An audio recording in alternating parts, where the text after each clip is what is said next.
புனித நன்னாளிதுவே, புனிதம் கமல பூமுகம் மலர புலர்ந்தது இந்த நாளிதுவே. புனித நன்னாளிதுவே,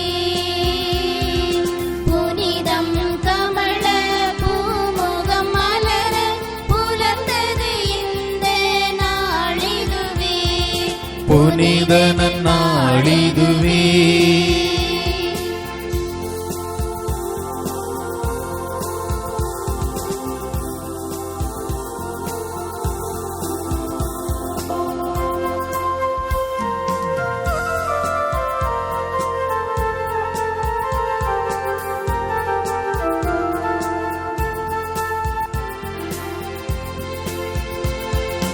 இறைவனின் அன்பினிலே இரண்டர கலந்திருக்க,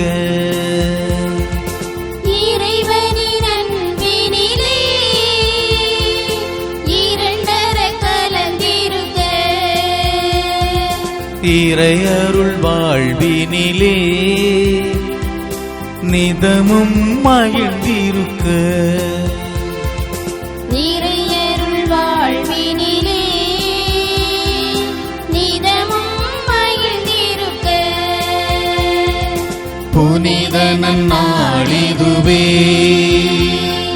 புனிதம் கமல பூமுகம் மலர புலர்ந்தது இந்த நாளிதுவே. புனித நன்னாளிதுவே. தந்தை மகன் தூயாவியின் பெயராலே ஆமென்.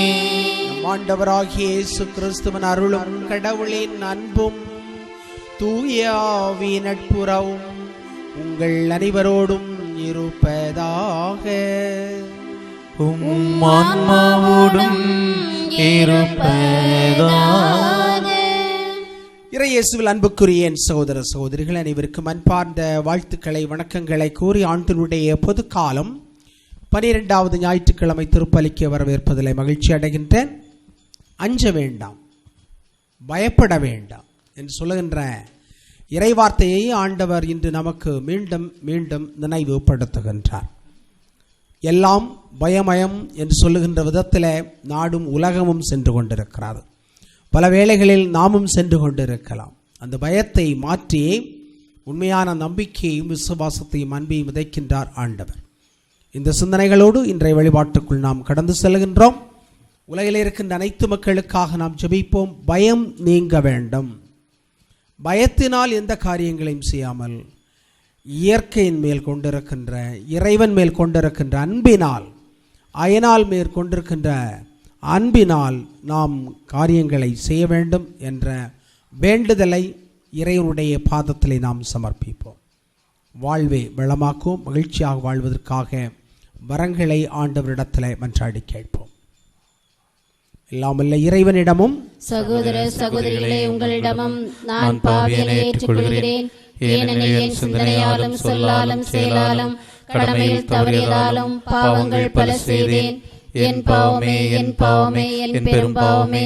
ஆகையால் எப்பொழுதும் கன்னியான புனித மரியாவையும் வானதூதர் புனிதர் அனைவரையும் சகோதர சகோதரிகளே உங்களையும் நம் இறைவனாகிய ஆண்டவரிடம் எனக்காக வேண்டிக் கொள்ள மன்றாடுகிறேன்.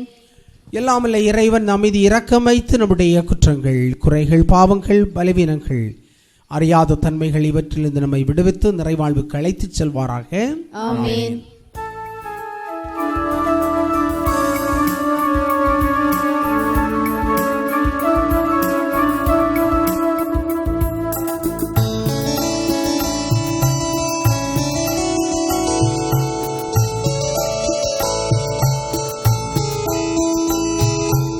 ஆண்டவரே இரக்கமாயிரும். ஆண்டவரே இரக்கமாயிரும். கிறிஸ்துவே இரக்கமாயிரும். கிறிஸ்துவே இரக்கமாயிரும். ஆண்டவரே இரக்கமாயிரும். ஆண்டவரே இரக்கமாயிரும்.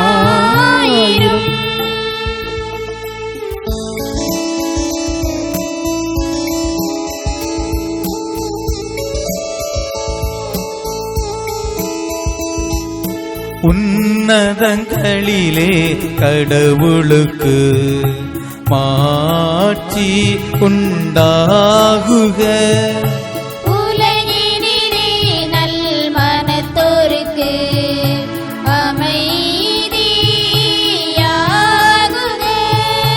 உம்மை புகழ்கின்றோ, உம்மை வாழ்த்துகின்றோ.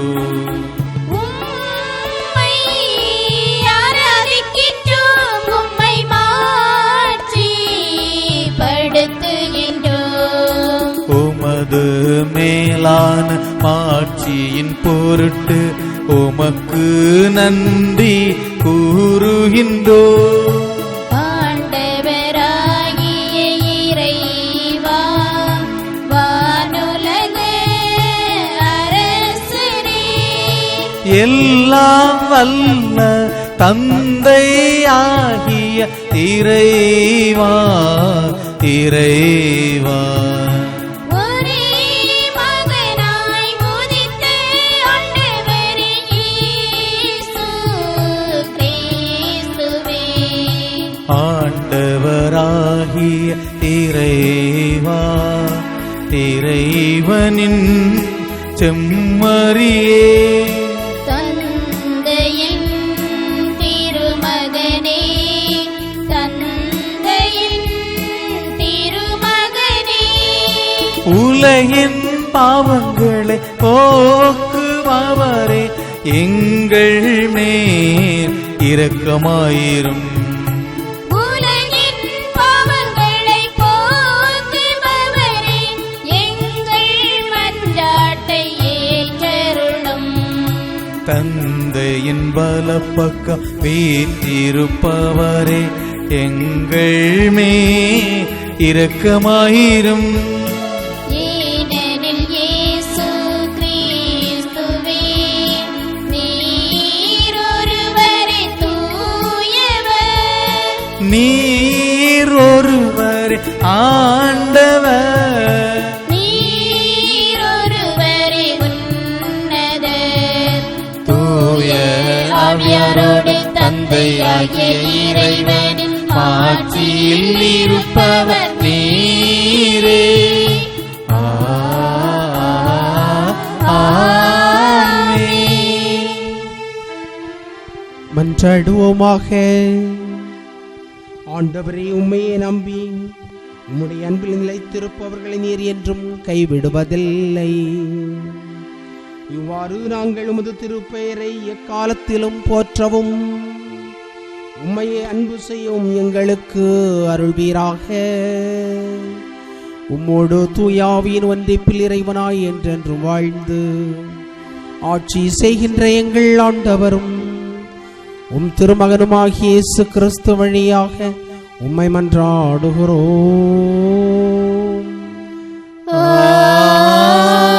ஆமென். முதல் வாசகம்.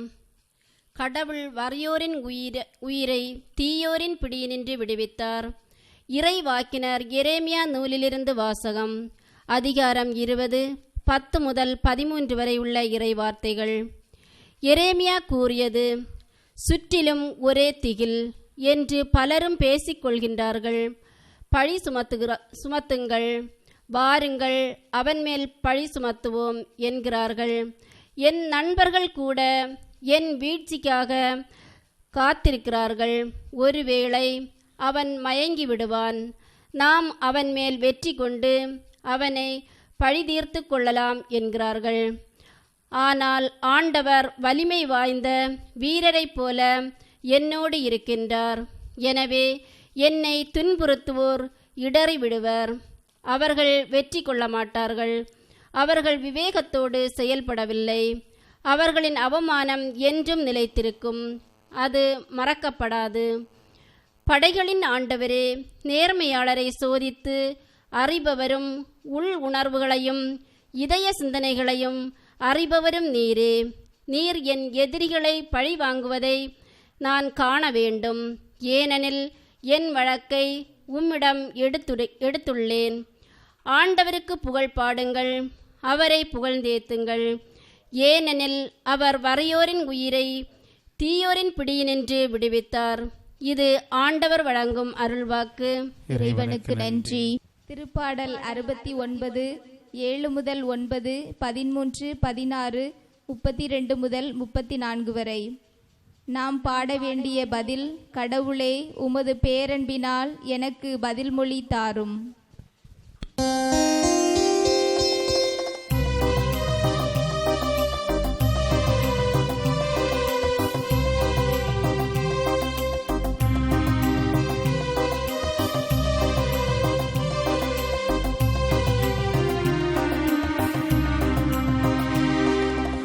கடவுளே, உமது பேரன்பினால் எனக்கு பதில் மொழி தாரும். கடவுளே, உமது பேரன்பினால் எனக்கு பதில் மொழி தாரும். கடவுளே, உமது பேரன்பினால் எனக்கு பதில் மொழி தாரும். பொருட்டே நாம் இழிவை ஏற்றேன், வெட்கக்கேடு என் முகத்தை மூடிவிட்டது. என் சகோதரருக்கு வேற்று மனிதனானேன், என் தாயின் பிள்ளைகளுக்கு அயலானானேன். உமது இல்லத்தின் மீது எனக்குண்டான ஆர்வம் என்னை எரித்து விட்டது. உம்மை பழித்து பேசினவர்களின் பழிச்சொற்கள் என் மீது விழுந்தன.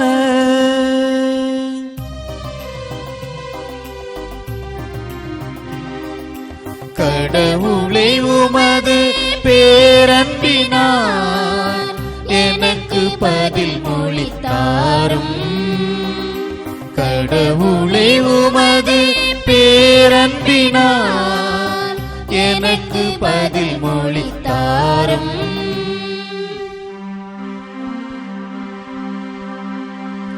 ஆண்டவரே, நான் தக்க காலத்தில் உம்மை நோக்கி விண்ணப்பம் செய்கின்றேன். கடவுளே, உமது பேரன்பின் பெருக்கினால் எனக்கு பதில் மொழி தாரும். துணை செய்வதில் நீர் மாறாதவர். ஆண்டவரே, எனக்கு பதில் மொழி தாரும். உம் பேரன்பு நன்மை மிக்கது. உமது பேரிரக்கத்தை முன்னிட்டு என்னை நோக்கி திரும்பும்.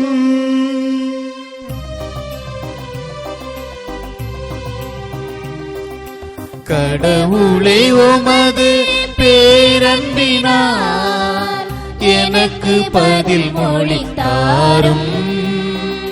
கடவுளே, உமது பேரன்பினால் எனக்கு பதில் மொழி தாரும். எளியோர் இதைக் கண்டு மகிழ்ச்சி அடைவார்கள். கடவுளை நாடி தேடுகிறவர்களே, உங்கள் உள்ளம் ஊக்கமடைவதாக. ஆண்டவர் ஏழைகளின் விண்ணப்பத்திற்கு செவி சாய்க்கின்றார். சிறைப்பட்ட தம் மக்களை அவர் புறக்கணிப்பதில்லை. வானமும் வையமும் கடல்களும் அவற்றில் வாழும் யாவரும் அவற்றை புகழட்டும்.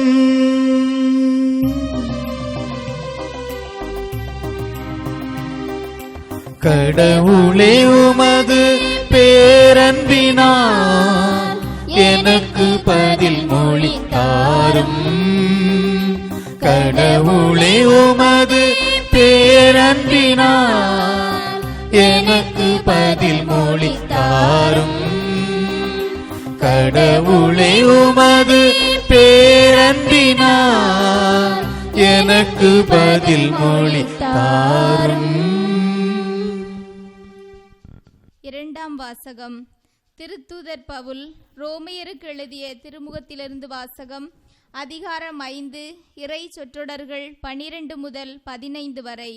சகோதர சகோதரிகளே, ஒரே ஒரு மனிதன் வழியாய் பாவம் இந்த உலகத்தில் நுழைந்தது. அந்த பாவத்தின் வழியாய் சாவு வந்தது. அதுபோலவே எல்லா மனிதரும் பாவம் செய்ததால் எல்லா மனிதரையும் சாவு கவ்விக்கொண்டது. திருச்சட்டம் தரப்படும் முன்பு உலகில் பாவம் இருந்தது. ஆனால் சட்டம் இல்லாத போதும் அது பாவமாக கருதப்படவில்லை.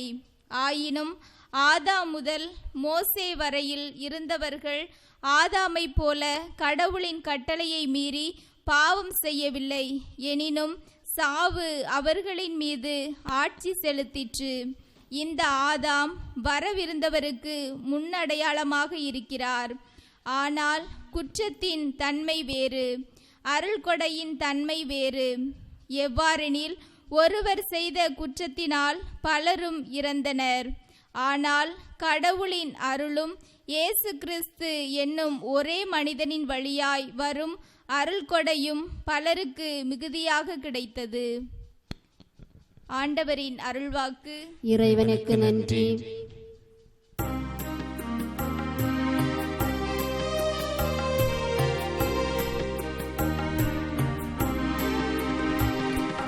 அல்லேலூயா அல்லேலூயா ஆ அல்லேலூயா ஆ அல்லேலூயா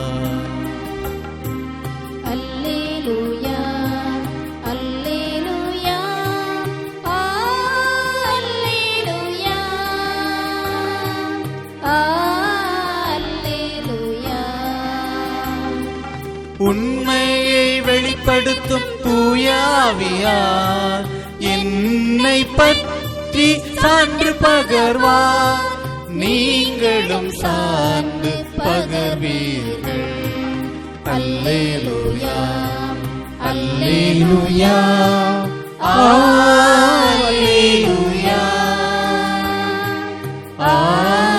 அல்லேலூயா. ஆண்டவர் உங்களோடு இருப்பாராக. உம் ஆன்மாவோடும் இருப்பாராக.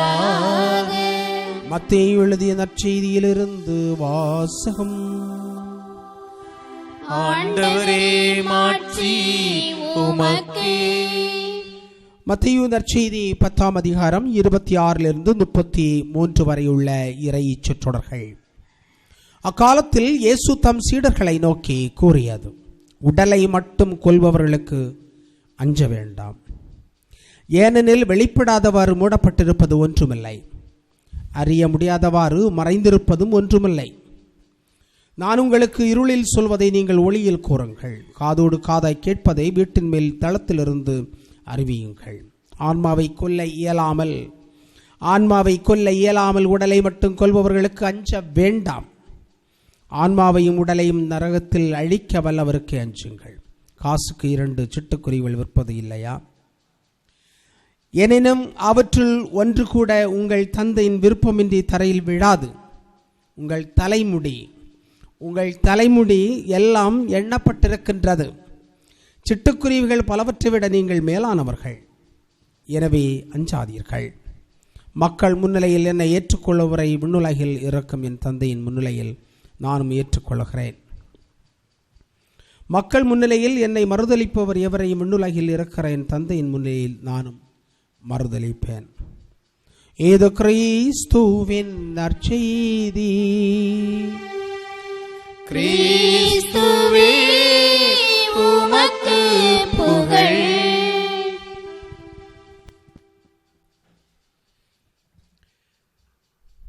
இறையேசுவில் அன்புக்குரிய என் சகோதர சகோதரிகளே, மழைக்காலத்தில் தவளைகளெல்லாம் தங்களுக்கு தெரிந்த விதத்தில் இறைவனை புகழ்ந்து பாடும். தவளையின் பாடல் ஒருவேளை நீங்கள் கேள்விப்பட்டிருக்கலாம். டோனி டிமெலோனுடைய தவளையின் பாடலை நீங்கள் கேட்டிருக்கலாம். அருமையான ஒரு புத்தகம்.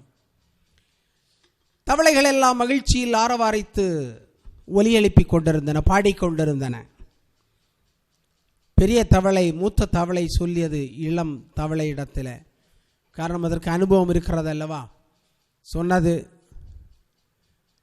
அதிகம் சத்தம் போடாதே, பக்கத்தில் நிறைய பாம்புகள் இருக்கலாம், உன்னை வந்து விழுங்கிவிடும். எனவே அது எச்சரித்தது.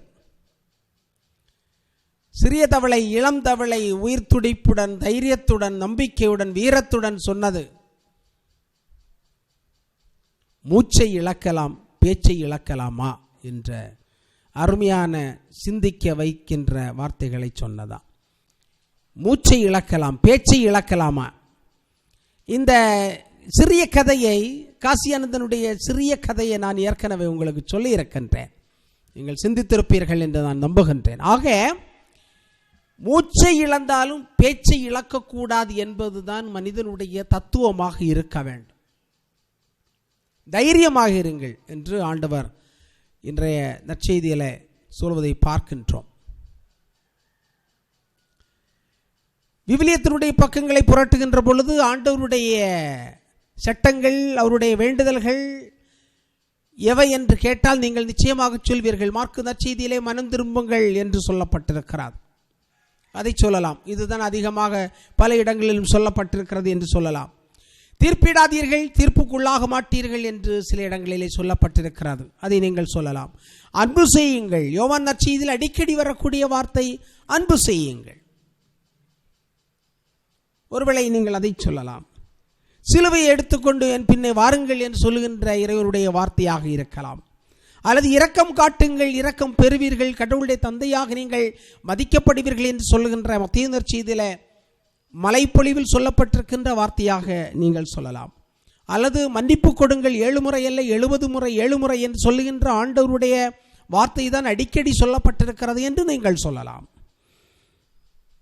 அல்லது விழிப்பாயிருங்கள் என்று சொல்லுகின்ற வார்த்தையாக இருக்கலாம். இந்த வார்த்தைகள் எல்லாம் விவிலியத்திலே வருகின்ற வார்த்தைகள்.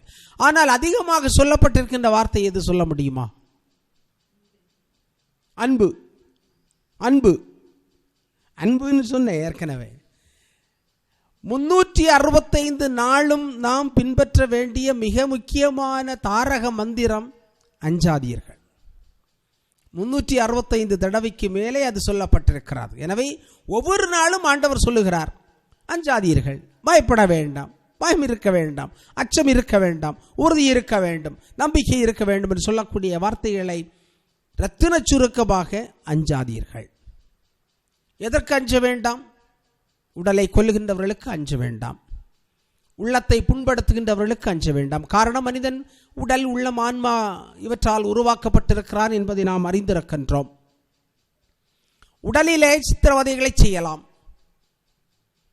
ஹிட்லர் செய்தது போன்று செய்யலாம். இன்றும் சமூகத்தினுடைய பல்வேறு பகுதிகளில், நாட்டினுடைய பல்வேறு பகுதிகளிலே இவை நடந்து கொண்டே இருக்கின்றன. உடல் உள்ளத்திலே எவ்வாறு மற்றவர்கள் நமக்கு தீமை செய்யலாம், கொல்லலாம் என்று நினைத்தால் நம்முடைய சிந்தனைகளை அப்படியே மதிக்காமல், அவைகளை பொருட்படுத்தாமல், அவற்றை ஏற்றுக்கொள்ளாமல், நம்முடைய குணாதிசயங்களை இம்சைப்படுத்துகின்ற, ஆங்கிலத்தில் கேரக்டர் அசாசினேஷன் என்று சொல்வார்கள், ஒரு மனிதனுடைய தன்மையை இழிவாக பேசுதல் என்று சொல்லக்கூடியது செய்யலாம். ஆன்மாவை கொல்லுதல் என்று சொல்லக்கூடியது மனிதனுடைய வாழ்க்கையை இல்லாமல் ஆக்குவது. இது எல்லாம் கலந்த ஒரு கலவையாக இருக்கும். உடல் உள்ளம் ஆன்மா கலந்த காரியங்களிலே எல்லாவற்றையும் சேர்த்து இன்னொரு மனிதனுக்கு செய்கின்ற பெரிய தீமையாக இருக்கும். தொடர்ச்சியாக ஒரு மனிதன் இன்னொரு மனிதனோடு போரிட்டு கொண்டே, சண்டை போட்டுக்கொண்டே, இம்சையான வார்த்தைகளை கேட்டுக்கொண்டே இருந்தால் அவன் ஒருவேளை செத்து போவான். அழிந்து போதல் என்று சொல்லக்கூடியது. ஆக ஆண்டவர் இன்று நற்செய்தியில தெளிவாக சொல்லுகிறார், சீடத்துவம் என்று சொல்லக்கூடியது ஒரு சாதாரண காரியம் அல்ல. சீடத்துவம் என்று சொல்லக்கூடியது அரசியலில் பின்பற்றக்கூடிய கொள்கைகளை போன்றது அல்ல. என்னுடைய நண்பர் ஒரு இடத்துல கேட்டேன், அவர் இப்பொழுது ஆளுங்கட்சியில் உறுப்பினராக இருக்கிறார். ஏற்கனவே அவர் இன்னொரு கட்சியில் இருந்தார். ஏன் அந்த கட்சியிலிருந்து இந்த கட்சிக்கு தாவினாய் என்று கேட்டேன். அந்த கட்சியில் நிறைய பணம் இருக்கிறதே என்று சொல்லி கேட்ட பொழுது அவர் சொன்னார், அவருக்கு நிறைய பணம் இருக்கிறது, ஆனால் எங்களுடைய மாவட்டத்தில் செயல்படுகின்ற பொழுது நான் தான் செலவழிக்க வேண்டும், நம்மால் தாக்கு பிடிக்க முடியாது, அவர் செலவழிக்க மாட்டார் என்று சொல்லுகின்றார். ஆனால் இப்பொழுது அப்படி அல்ல, எந்த செலவை நாங்கள் ஏற்க வேண்டிய அவசியம் இல்லை, தெளிவாக சொல்லுகிறார். ஆக சமூகத்திலே நாம் பார்க்கின்ற பொழுது அரசியல் சூழ்நிலைகள் இப்படி இருக்கின்றன. ஆண்டவர் சொல்லுகிறார், உடலை மட்டும் கொல்பவர்களுக்கு அஞ்ச வேண்டாம், தேவையே இல்லை. காரணம், உடலை கொன்றாலும் உள்ளத்தை கொல்ல முடியாது. கலிலியோவை பார்க்கின்றோம். கலிலியோ பூமி உருண்டை என்று சொன்னார். அவரை ஏற்றுக்கொள்ள முடியாதவர்கள் அவரை தலையை வெட்டி கொன்றார்கள். ஆனால் இன்று நாம் எல்லாரும் பூமி உருண்டை என்றுதான் படிக்கின்றோம். அவருடைய உடல் செத்து போய்விட்டது. அவர் இந்த உலகத்திலே இல்லை, ஆனால் இருக்கின்றார். அவருடைய சிந்தனைகள், அவருடைய கொள்கை, அவருடைய கண்டுபிடிப்பு இருக்கத்தான் செய்கிறது. எனவே உடலை கொன்றார்கள், அவருடைய உள்ளத்தை, அவருடைய ஆராய்ச்சி செய்கின்ற மனதை கொல்ல முடியவில்லை. இதுபோன்ற எண்ணற்ற மனிதர்களை சரித்திரத்திலே நாம் படிக்கின்றோம். ஆக உடலை கொல்லுதல் என்பது ஒன்று, இன்னொன்று உள்ளத்தை கொல்லுதல். உள்ளத்தை கொல்லுதல் என்று சொல்லக்கூடியது, உள்ளத்தில் இருந்துதான் உண்மை வர வேண்டும். உண்மைக்கு புறம்பான எதையும் செய்கின்றவன் உள்ளத்தை கொல்லுகின்றான். ஒரு தனி மனிதனுடைய உள்ளத்தை கொல்லுகின்றவனாக இருப்பான், அல்லது சமூகத்தினுடைய உள்ளத்தை கொல்லுகின்றவனாக இருப்பான். சமூகத்தினுடைய உள்ளத்தையே கொல்லுகின்றவனாக இருப்பான். இன்று பல பத்திரிகைகளும் ஊடகங்களும் உண்மைக்கு புறம்பாக நிறைய செய்திகளை மக்களுக்கு கொடுத்து கொண்டே இருக்கின்றன. மக்கள் பக்கம் பக்கமாக கொரோனாவை பற்றி படித்து கொண்டே இருக்கிறார்கள், நலமான வாழ்வை பற்றி படித்து கொண்டே இருக்கிறார்கள், எவ்வாறு இந்த நோயிலிருந்து தங்களை காப்பாற்றிக் கொள்ளலாம் என்பதை பற்றி படித்து கொண்டே இருக்கிறார்கள். என்ன வழி இருக்கிறது என்று தேடி தேடி தேடி படிக்கிறார்கள். எப்படி அதற்கான கஷாயங்களை, மருந்துகளை எல்லாம் செய்வது என்று தேடி தேடி தேடி படிக்கின்றார்கள். வருகின்றவர்களுக்கெல்லாம் சொல்லிக் கொடுக்கின்றார்கள். ஆக இந்த அறிவு என்று சொல்லக்கூடியது இன்றைய சமூகத்தில் பொய்யை உண்மையாக சொல்வதன் வழியாக வருகின்ற ஒரு வாழ்வாக மாற்றிக்கொண்டிருக்கிறார்கள் ஊடகங்கள். நான் கடந்த வாரத்தில் இதை பற்றி உங்களுக்கு சொல்லியிருக்கிறேன். அமெரிக்காவினுடைய முன்னாள் ஜனாதிபதி என்ன சொன்னார் என்று. நம்முடைய நாட்டில் இருக்கின்ற ஊடகங்கள் பொய்யை, புரட்டுகளை, புரணிகளை, இல்லாதவற்றை திரித்து மறைத்து விரிவாக்கி இல்லாததை உண்மை என்று சொல்லிக் கொடுத்து மக்களை ஒரு பிரமையில் வைத்திருக்கின்றார்கள். இதோ சமுதாயத்தினுடைய மனதை துன்பப்படுத்துவது, உண்மையை சொல்வது இல்லை, மனதை புண்படுத்துவது, மனதை பாழ்படுத்துவது, தவறானவற்றை சொல்லிக் கொடுப்பது என்று சொல்லக்கூடிய காரியம்.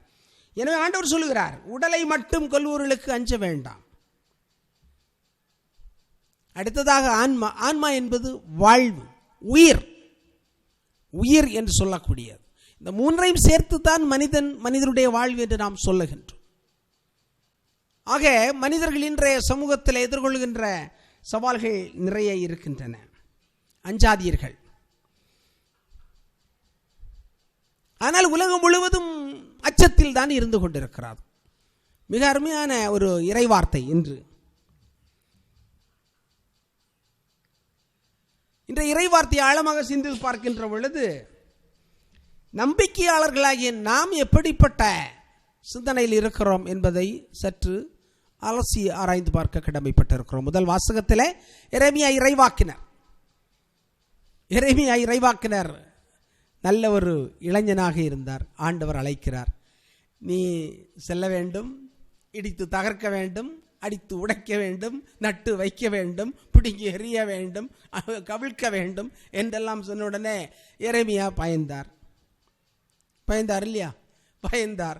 ஆண்டவரே, அவிழ்ப்பதும் கவிழ்ப்பதும் நட்டு வைப்பதும் பிடுங்கி எறிவதும் நான் எப்படி செய்ய முடியும் என்றுதான் அவர் பயந்தார். மனதிலே வருகின்ற ஒரு கலக்கம், உள்ளத்திலே எழுகின்ற ஒரு தயக்கம், ஒட்டுமொத்தமாக உடல் உள்ள ஆன்மா என்று சொல்லக்கூடியது குழம்பி போய் அவர் சொல்லுகிறார். ஆனால் கடவுள் விடுவதாக இல்லை. நீ வர வேண்டும், பிடிவாதக்காரர்களுடைய பிடரியை பிடித்து இழுத்து என்னுடைய பக்கத்திலே கொண்டு வர வேண்டும் என்று எரேமியாவை அழைக்கின்றார். கடைசியாக அவருக்கு என்னெல்லாம் நடந்தது என்று நமக்கு நன்றாக தெரியும். இன்றைய இறைவார்த்தையில் நாம் வாசித்தோம், அவரை கொல்வதற்காக பலரும் சதி திட்டம் தீட்டுகிறார்கள். எப்படியெல்லாம் கொல்ல வேண்டும் என்று அவர்கள் யுக்திகளை எல்லாம் வகுக்கின்றார்கள். இன்றைய சமூகத்தில் இருப்பது போலவே தான் அன்று இருந்திருக்கிறார். அன்றைய நாளை விட இன்று மிக நுணுக்கமாக, ரொம்ப சட்டிலாக என்று ஆங்கிலத்தில் சொல்வார்கள். அது எப்படி நடக்கிறது என்றே நமக்கு தெரியாது, ஆனால் நடக்கிறது. ஆக எரேமியாவை எப்படி கொல்ல வேண்டும், எப்படிப்பட்ட காரியங்களை அவருக்கு செய்ய வேண்டும், உடல் ரீதியாக உள்ள ரீதியாக திகில் அடிக்க வேண்டும், திகில் கொடுக்க வேண்டும், பயமுறுத்துதல், அச்சுறுத்துதல் என்று சொல்லக்கூடியது, இதெல்லாம் நம்முடைய சமூகத்தில் நடப்பதற்கான வாய்ப்பு நிறைய இருக்கிறார். அவரை கொன்றுவிட வேண்டும் என்று. ஆனால் ஆண்டவர் அவரை கைவிடவில்லை.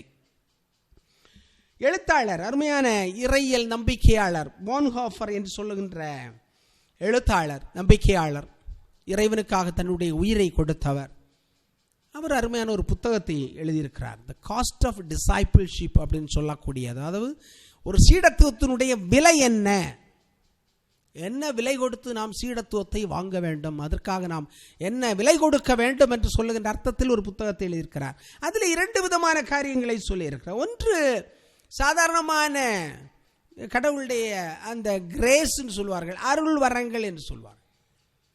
அந்த அருள் வரங்களை பெற்றவர்கள் நம்பிக்கையாளர்கள் போல இருப்பார்கள், விசுவாசிகள் போல இருப்பார்கள். ஆனால் விசுவாசத்திற்காக எதையும் செய்ய மாட்டார்கள். விசுவாசத்திற்கு எதிராக, உண்மைக்கு எதிராக எதையும் செய்வார்கள். அப்படிப்பட்ட நம்பிக்கையாளர்கள் என்று அவர் சொல்லுகிறார். இன்னொரு வகையான நம்பிக்கையாளர் இருக்கிறார்கள். அவர்கள் உண்மையான சீடத்துவத்தை பின்பற்றுவதற்காக முயற்சி எடுக்கக்கூடியவர்கள். அவர்கள் இந்த கடலுக்குள்ளே, ஆழமான பகுதிக்குள்ளே இருக்கின்ற முத்துக்களை போன்றவர்கள், முத்துக்களை போன்றவர்கள். அவர்களுக்கு அந்த சீடத்துவம் என்று சொல்லக்கூடியது முத்துக்களை சேகரிப்பது போன்றது. ஒரு முத்தை வாங்க வேண்டும் என்று சொல்லி நிறைய காசு கொடுக்க வேண்டியிருக்கும். அதற்காக நிறைய விலையை கொடுப்பார்கள். இயேசு கூட நற்செய்தியிலே சொல்லுகிறார், வாணிபன் ஒருவன் நல்ல விலை உயர்ந்த தரமான அழகான முத்தை கண்டுபிடித்தான் என்று சொன்னால் தனக்குள்ள எல்லாவற்றையும் விற்று அந்த முத்தை வாங்கிக் கொள்வான். அதுதான் சீடத்துவம் என்று சொல்லக்கூடியது. எனவே சீடத்துவம் என்று சொல்லக்கூடியது பாதுகாப்பான இடங்களிலே இருந்து கொண்டு செயல்படுத்த வேண்டிய ஒன்று அல்ல. பாதுகாப்பு வளையங்களையெல்லாம் உடைத்து கொண்டு செல்லக்கூடிய ஒன்று என்பதை சொல்லுகிறார். அப்படி என்றால் நாம் நம்மை ஆய்வு செய்து பார்க்க வேண்டும், நாம் எந்த நிலையில் இருக்கிறோம் என்று. ஏற்கனவே மார்ட்டின் லூதர் கிங்கை பற்றி நான் சொல்லியிருக்கின்றேன். ஆப்பிரிக்க கருப்பு இன மக்களுடைய விடுதலைக்காக தன்னுடைய வாழ்க்கையை வித்தாக, சொத்தாக உரமாக்கியவர். இளம் வயதிலே அவர் கொல்லப்பட்டார். 40 வயது கூட ஆகவில்லை. 1929ஆம் ஆண்டு பிறந்தார். 1968 அவரை கொன்று விட்டார்கள். ஆனால் அந்த குறுகிய காலகட்டத்தில் எப்படி ஒரு பட்டை தீட்டப்பட்ட வைரமானது அதிகமான நெருக்கத்திற்குள் ஆக்கப்படுகின்ற பொழுது பளிச்சென்று அது ஒளி வீசுகிறதோ, அதுபோல உலகத்தில் இருக்கின்ற மக்களுக்கெல்லாம் இந்த குறுகிய காலகட்டத்தில் நிறைய காரியங்களை சொல்லிக் கொடுத்திருக்கின்றார். ஒரு கட்டத்தில் இந்த மார்ட்டின் லூதர் கிங்கை பயங்கரமாக சோதித்தார்கள், சிறையில் அடைத்தார்கள். 12 முறை சிறையில் அடைத்தார்கள். அவருடைய வீட்டில் குண்டுகளை எல்லாம் எறிந்தார்களாம். அவருக்கு பயங்கரமான அச்சுறுத்தல்கள் கொடுக்கப்பட்டது. அவருக்கு மட்டுமல்ல, மனைவி பிள்ளைகளுக்கு கொடுக்கப்பட்டது. மனைவி பிள்ளைகளுக்கு அச்சுறுத்தல் என்று சொன்னால் சாதாரணமாக எந்த ஒரு மனிதனும் பேசுவதை நிறுத்தி விடுவான், அடங்கி ஒடுங்கி போய்விடுவான். இன்று நிறைய அரசியல் தலைவர்கள், சமூக தலைவர்கள் இருப்பது போன்று ஒடுங்கி விடுவார்கள். அப்படிப்பட்ட சூழ்நிலையில் மார்ட்டின் லூதர் கிங் ஆண்டவரை பார்த்து கேட்கின்ற, ஆண்டவரை, நான் இனிமேல் பலமாக இருக்க முடியாது, நான் பலவீனம் அடைந்து விட்டேன், இனிமேல் என்னால் உறுதியாக இருக்க முடியாது என்று கடவுளை பார்த்து ஜெபிக்கின்றார். கடவுள் மெல்லிய குரலில் சொல்கிறார், மார்ட்டின் பயப்படாதே, மார்ட்டின் பயப்படாதே, நான் உன்னோடு இருக்கின்றேன். நீ செல்கின்ற பாதை உண்மையான பாதை. நீ உண்மைக்காக, விடுதலைக்காக, கருப்பின மக்களுடைய விடுதலைக்காக நீ போராட வேண்டும், அதுதான் சரியான வழி என்று ஆண்டவர் மெல்லிய குரலே அவருடைய மனதுக்குள்ளே பேசியதாக வரலாறு சொல்லுகிறார். ஆக இந்த மார்ட்டின் லூதர் கிங்கினுடைய வாழ்க்கை பயங்கரமான பளிச்சிடுகின்ற ஒரு வைரம் போன்று மின்னுவதை பார்க்கின்றோம். அதற்காக அவர் கொடுத்த விலை என்னவென்று சொன்னால், ஒவ்வொரு நாளும் அவர் பட்டிருக்கின்ற அந்த அழுத்தம், மன அழுத்தம். சிறைச்சாலைகளில் இருந்த பொழுது அவருடைய உடலிலே அவர் தாங்கிக் கொண்ட வருத்தங்கள், வலிகள், வேதனைகள் என்று சொல்லக்கூடியது. ஒட்டுமொத்தமாக அவருடைய உயிர் பட்டிருக்கின்ற பாடுகள், அதைத்தான் அவர் விலையாக கொடுத்திருக்கின்றார். இன்று ஆப்பிரிக்க மக்கள் நிறைய பேர்கள் விடுதலை அடைந்திருக்கிறார்கள். சுதந்திரமாக, ஓரளவுக்கு சுதந்திரமாக அவர்கள் இருப்பதை பார்க்கின்றோம். அதுபோன்றுதான் விடுதலை பயண நூலிலே மோசையை பற்றி நாம் சிந்திக்கின்ற பொழுதும் இதே சிந்தனையை எடுத்துக்கொள்ளலாம். இதை நாம் அடிக்கடி சிந்திக்கின்றோம். காரணம், இந்த தலைவர்கள் எல்லாம் பன்முகத்தன்மை உடையவர்கள். மோசே என்று சொல்லுகின்ற இளைஞனையும் ஆண்டவர் அழைக்கின்ற பொழுது, மோசே, நமக்கு எகிப்தில் ஒரு நல்ல வேலை இருக்கிறது, என்ன வேலை ஆண்டவர் என்று கேட்டால், பார்வோனிடத்தில் நீ செல்ல வேண்டும். மோசேக்கு தெரியும், நான் பார்வோனிடமிருந்தான் தப்பித்து இங்கு வந்து கிடக்கின்றேன், இப்பொழுதுதான் கொஞ்சம் அமைதியாக நிம்மதியாக மனைவி மக்களோடு இருந்து என்னுடைய மாமனார் வீட்டில் இருந்து கொண்டிருக்கிறேன் என்று அவன் தன்னுடைய உள்ளத்தில் நினைத்திருக்கலாம். என்னை பிடிச்சு அவனுக்கு வீட்டில் அனுப்புனா, ஏற்கனவே என்னை பற்றி தெரிஞ்சவங்க அங்கே இருக்கிறாங்க, 2-3 பேரை நான் தான் கொன்னுட்டு வந்திருக்கிறேன், அவனுடைய நண்பர்கள் எல்லாம் அங்கே இருப்பாங்க, என்னை பிடிச்சி ஒரே அடியாக கொன்னே விடுவாங்க அப்படின்னு சொல்லி இந்த மோசையை சொல்லியிருக்கலாம், சொல்லாமல் சொல்லியிருக்கலாம், மனதுக்குள்ளே நினைத்திருக்கலாம். ஆனால் ஆண்டவர் விடுவதாக இல்லை. அடையாளமாக ஒரு தடிக்கோலை கொடுக்கின்றார், வாணி அப்படின்னு சொல்லி மோசையை அழைக்கின்றார். அந்த உடனிருப்பு என்று சொல்லக்கூடியது, பயப்படாது என்று சொல்லுகின்ற அந்த வார்த்தைகள் தான். கவலைப்பட வேண்டாம், கொண்டால் உன்னுடைய உடலை கொல்லுவார்கள், அதற்கு மேலே என்ன செய்வார்கள், ஒன்று செய்ய முடியாது என்று சொல்லக்கூடிய தத்துவத்தை மிக அருமையாக தத்துருவமாக மோசையினுடைய வாழ்க்கையிலே ஆண்டவர் சொல்லுகிறார், வழி நடத்துகிறார். எல்லா நிலைகளிலும் அவருக்கு வெற்றி கிடைக்கிறது. ஆக மோசையினுடைய அழைத்தலின் போது ஆண்டவர் இந்த வரிகளைத்தான் நிரூபித்து காட்டியிருக்கிறார். கடவுள் கவலைப்பட வேண்டாம் என்று சொல்லக்கூடியது. ஆனால் இன்று நாளும் பொழுதும் எப்பொழுதும் நாம் கவலைப்பட்டு கொண்டே இருக்கின்றோம். அதுபோன்று எசேக்கியேல் என்று சொல்லுகின்ற இறைவாக்கின், எனக்கு நன்றாக பிடிக்கும் அவரை, எசேக்கியேல். அவர் சொல்லுகிறார், அவரை அழைக்கின்ற பொழுது அவர் சொல்லுவார், நான் போய் சொல்லி இந்த மக்கள் எதுவுமே திருந்த மாட்டார்கள், ஆண்டவரே வேஸ்ட்டு, நான் ஒரு வேஸ்ட்டு, என்னை அனுப்பாதீர், வேஸ்ட்டு, அவர்கள் மனம் திரும்ப மாட்டார்கள். அப்படிப்பட்ட நாவன்மையோ எலக்வன்ஸோ அப்படிப்பட்ட சொற்பொழிவு ஆற்றலோ என்னிடத்தில் இல்லை, அப்படிப்பட்ட அறிவாளி அல்ல நான், அப்படிப்பட்ட திறமை மிக்கவன் அல்ல நான் என்று ஆண்டவர் சொல்லுகிற பொழுது, உனக்கு அதை பற்றி கவலை தேவையில்லை, நான் சொல்வதை நீ சொல், அவர்கள் மனம் திரும்புவதும் திரும்பாமல் இருப்பதும் அவருடைய பாடு என்று சொல்லி தெளிவான ஒரு சிந்தனையை கொடுத்து அவருடைய மனதில் உறுதி கொடுக்கிறார். உறுதி, அதுதான் உறுதி என்று சொல்லக்கூடியது. எனவே நான் இருக்கிறேன் என்று நம்முடைய தோளை தட்டி நம்முடைய கவலையில் ஒருவர் சொல்கிறார் என்றால் அதுதான் அந்த பயத்தையெல்லாம் நீக்கக்கூடிய கருவியாக இருக்கும். இதைத்தான் அருமையாக தாகூர் தன்னுடைய ஜபத்திலே சொல்லுகிறார். சுதந்திர போராட்ட காலகட்டத்தில் தாகூர் நம்முடைய நாட்டை நினைத்து அருமையாக ஆண்டவரிடத்தில் ஜெபம் செய்கிறார். ஆண்டவரே, என்னுடைய நாடு விழித்தெழ வேண்டும். எதிலிருந்து விழித்தெழ வேண்டும்? பயமற்ற மனதை உடையவர்களாக விழித்தெழ வேண்டும். where the mind is without fear. எந்த இடத்தில் மனம் பயமில்லாமல் இருக்கிறதோ,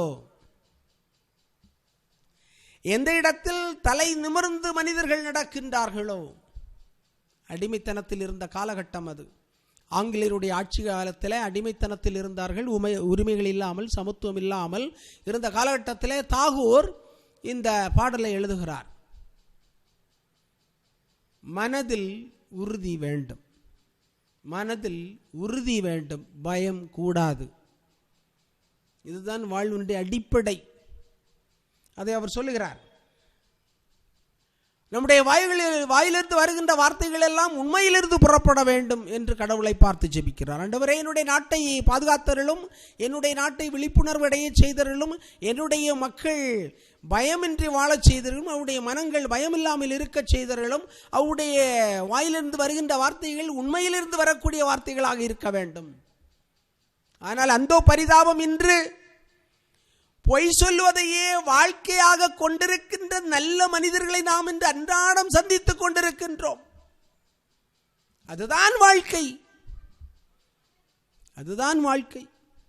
மூட்டை மூட்டையாக பொய்களை சொல்லிக்கொண்டே இருப்பதுதான் வாழ்க்கையாக சிலருக்கு வாடிக்கையாக பலருக்கு இருப்பதை காணுகின்றோம். பத்திரிகைகளிலெல்லாம் பொய் வந்து கொண்டே இருக்கும். சாதாரண மக்கள் அதை நம்பிக்கொண்டே இருக்கின்றார்கள். உண்மை எங்கே? உண்மை.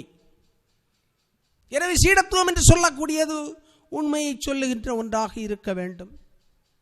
ஆனால் உண்மையும் சொல்வதில்லை, பொய்யில் பொய்யை கலந்து கூட்டி குறைத்து சொல்லுகின்ற வாழ்க்கை முறை. அப்படிப்பட்டதான் வாழ்க்கை என்று சொல்லக்கூடிய 24 மணி நேரமும் இந்த பொய்மையே பரப்பி கொண்டிருக்கின்ற வாழ்க்கை முறை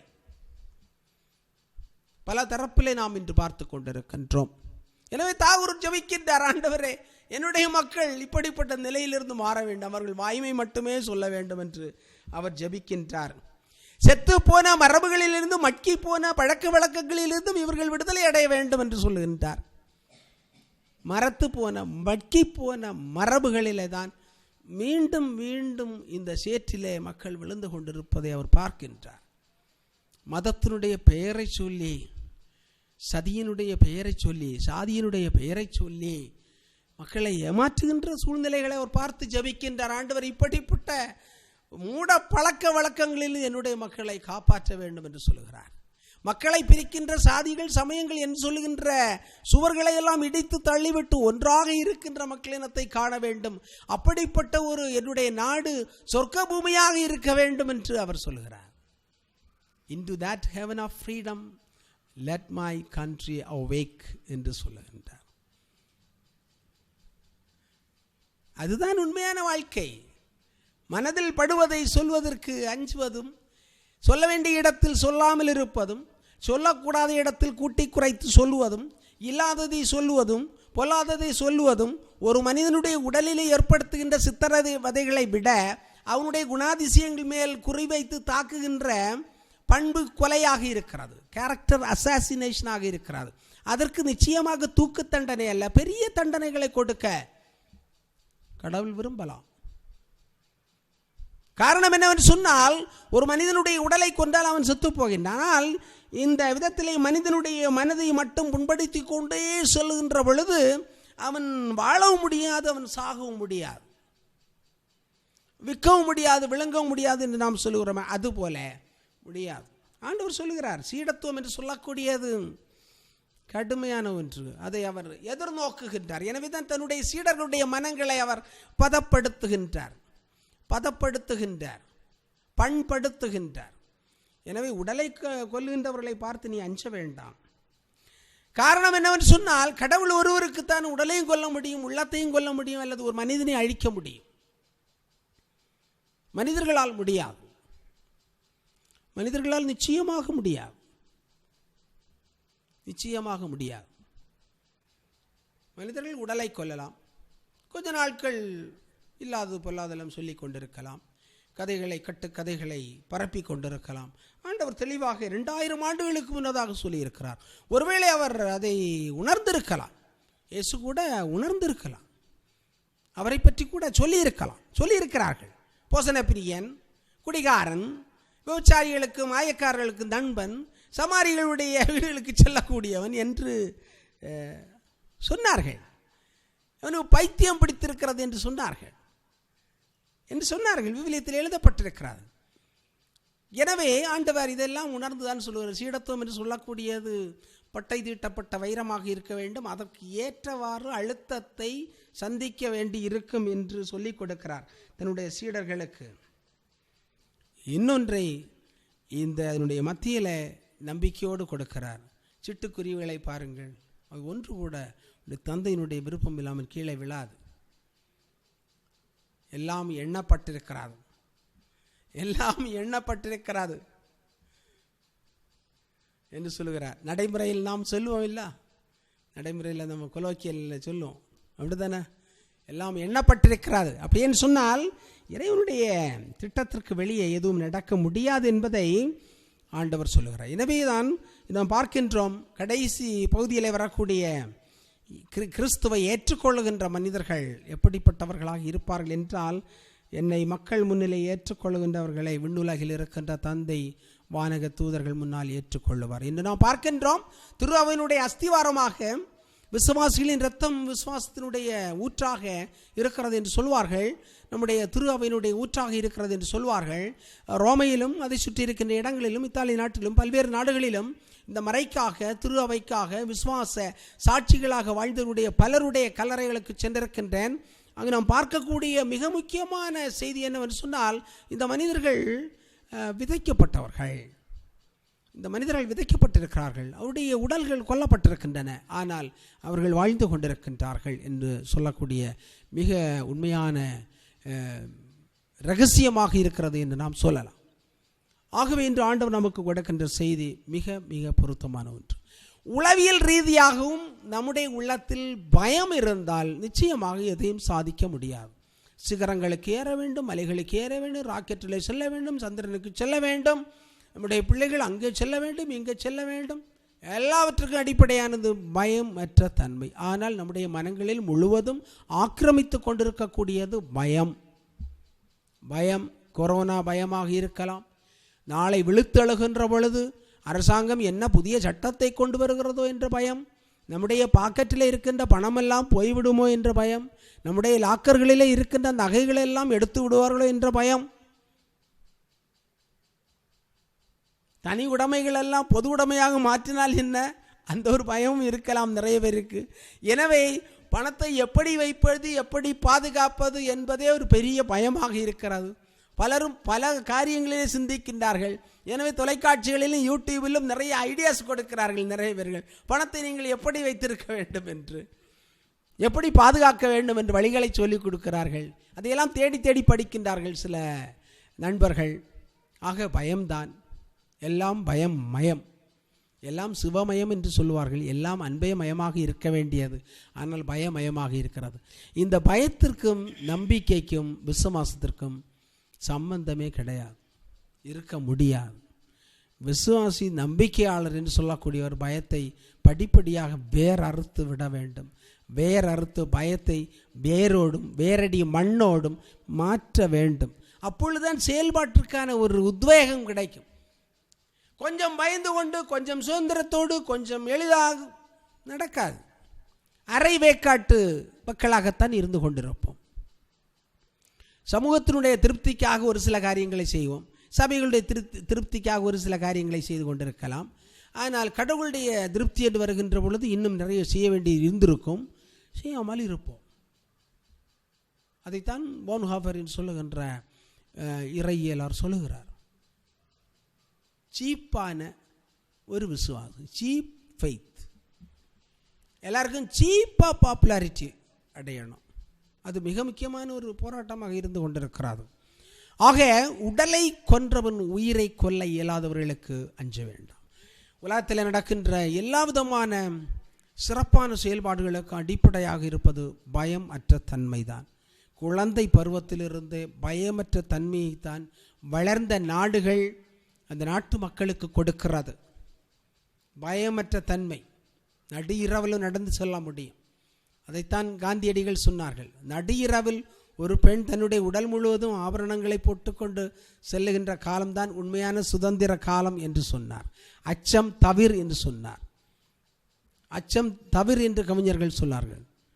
ஆக அச்சம் இருந்தால் எதையும் நாம் சாதிக்க முடியாது.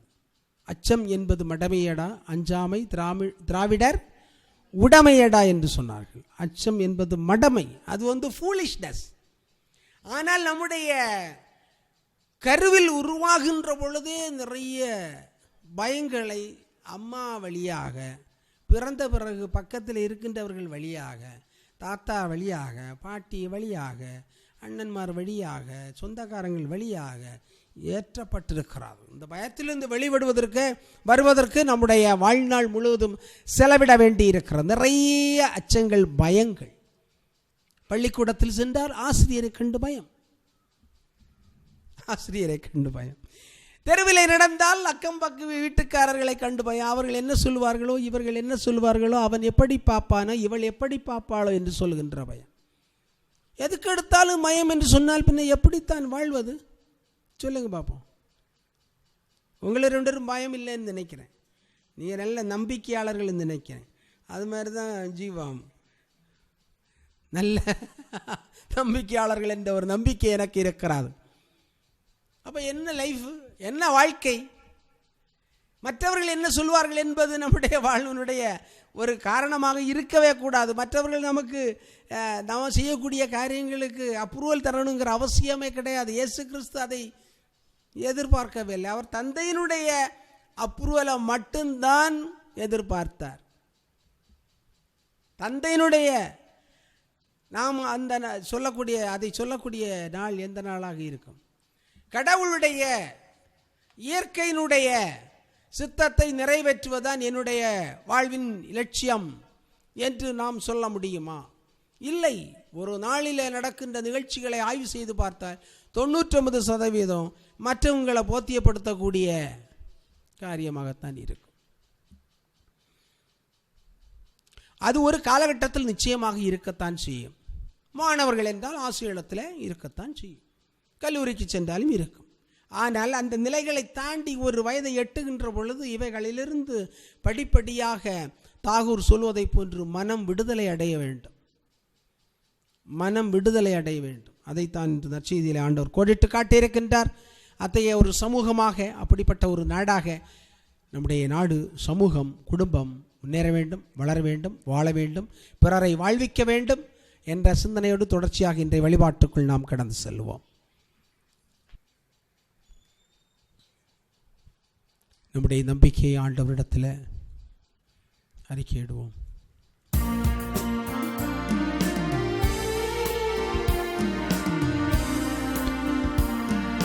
விண்ணையும் மண்ணையும் படைத்தவரா கடவுள் ஒருவர் இருக்கின்றார். தந்தை மகன் தூய ஆவியரா தன்றாய் வாழ்வோரை நம்புகிறேன்.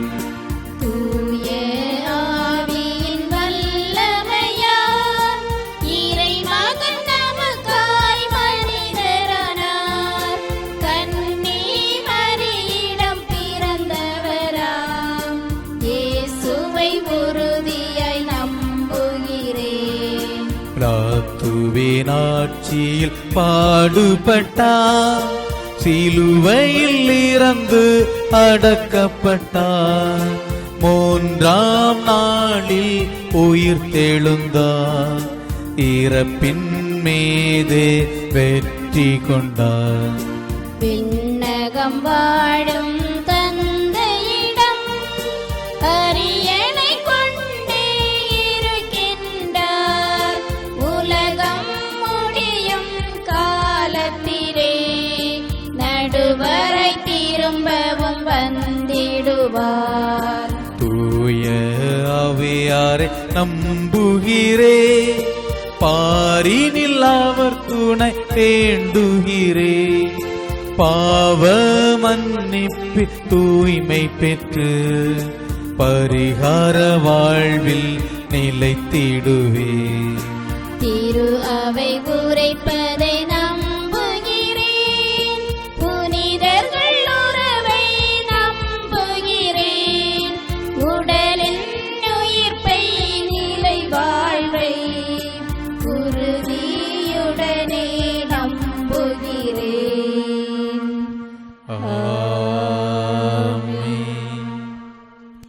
நம்முடைய வேண்டுதல்களை எல்லாம் ஆண்டவருடைய பாதத்திலே நம்பிக்கையோடு சமர்ப்பிப்போம்.